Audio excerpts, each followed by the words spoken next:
Verdi Sambo dan tersangka lainnya dalam kasus pembunuhan Brigadir J hari ini Rabu 5 Oktober 2022 didatangkan ke Kejaksaan Agung untuk pelimpahan berkas. Namun Verdi Sambo tampak berbeda kala baru datang ke Kejagung dan keluar gedung. Perbedaan itu terlihat dari warna baju tahanan yang dikenakannya.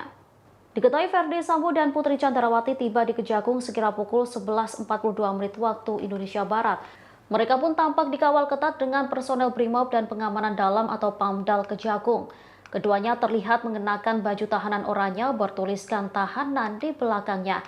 Tanpa memberikan statement, baik Verdi Sambo maupun Putri Candrawati langsung masuk ke dalam gedung.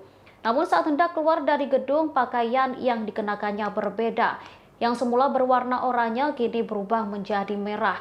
Pada kesempatan itu, ia menyatakan bahwa sang istri tak bersalah dan tegas mengatakan bahwa Putri ialah korban. Dirinya pun siap menjalani proses hukum sesuai aturan yang berlaku. Tanya itu, ia mengaku menyesal telah melakukan tindakan yang bertentangan dengan hukum.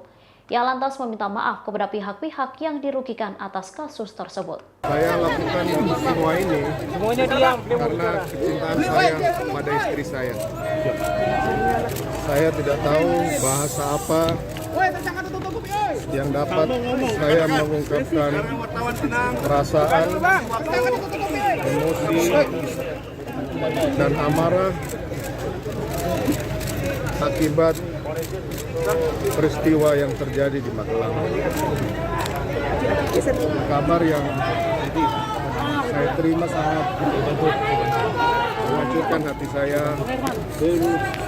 Saya sangat menyesal. Saya sangat emosi pada saat itu. Pak, santai dong, Pak.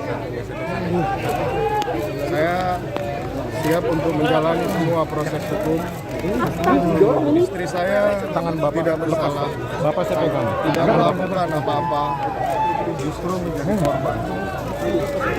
Saya menyampaikan permohonan maaf kepada pihak-pihak yang sudah terdampak atas perbuatan saya,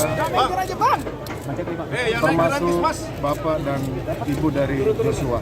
Terima kasih. Ya Pak, terima kasih. Terima kasih, Pak. Terima kasih, Pak Sambo. Yo, makasih. Perempuan, santai dong.